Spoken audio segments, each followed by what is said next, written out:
we have G equals to Z4 into Z7 is cyclic or not. Okay, so clearly order of this group is 4 into 7, that is 28. Okay, to check whether it's cyclic or not, we need to check like whether there is an element of order 28 or not. Okay, so clearly in Z4 and Z7 possible order element are 1 to 4, and in Z7 possible orders are 1 and 7.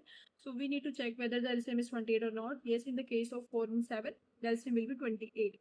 Okay, so here the element is 1 comma 1 belongs to this group whose order is LCM of 4 comma 7, that is equals to 28.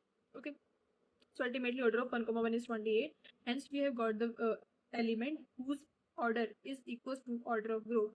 Hence we can write G equals to cyclic of 1 comma 1, and hence it is cyclic group generated by 1 comma 1.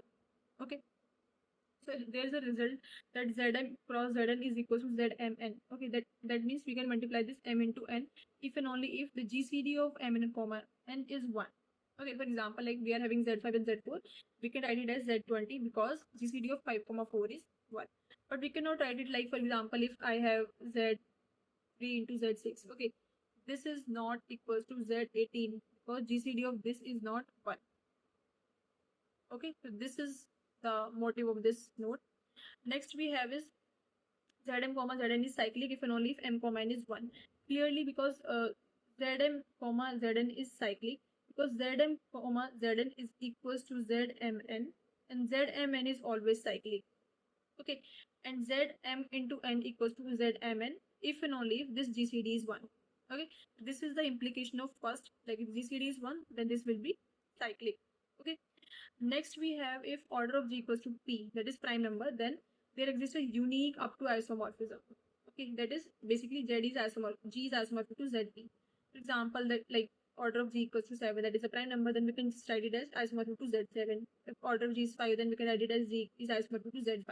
Right? Next we have for P square, like order of G is P square, where P is a prime, then there will be exactly two non-isomorphisms. Okay, first one is if order is P square, then it will be ZP square and ZP into ZP. Let's just understand it by an example. For example, order of G equals to 4. 4 can be written as 2 square, right? Then this group will be isomorphic, basically non-isomorphism to exist करेंगे. Would be first one is Z4 and second is Z2 cross Z2, right? Z4 is basically what? P square, and this is ZP into ZP. Okay. Next case is if order of G equals to P into Q. Okay, P into Q, where P is less than Q. Then first case is if P divides Q minus 1. Second case is P doesn't divide Q minus 1. Okay. In first case, there will exist two up to isomorphisms. Okay. But like, for example, G is isomorphic to ZPQ, and the second isomorphism will be non-abelian group. Let's just understand it by an example. For example, we have order of G equals to 6. 6 equals to 2 into 3, where 2 divides 3 minus 1. Yes. Then there exists two isomorphism. Basically, first one is what? ZPQ, that is Z6, and second group will be non-abelian. And we know that non-abelian group of order 6 is what? D3. Yes. So there are two isomorphisms.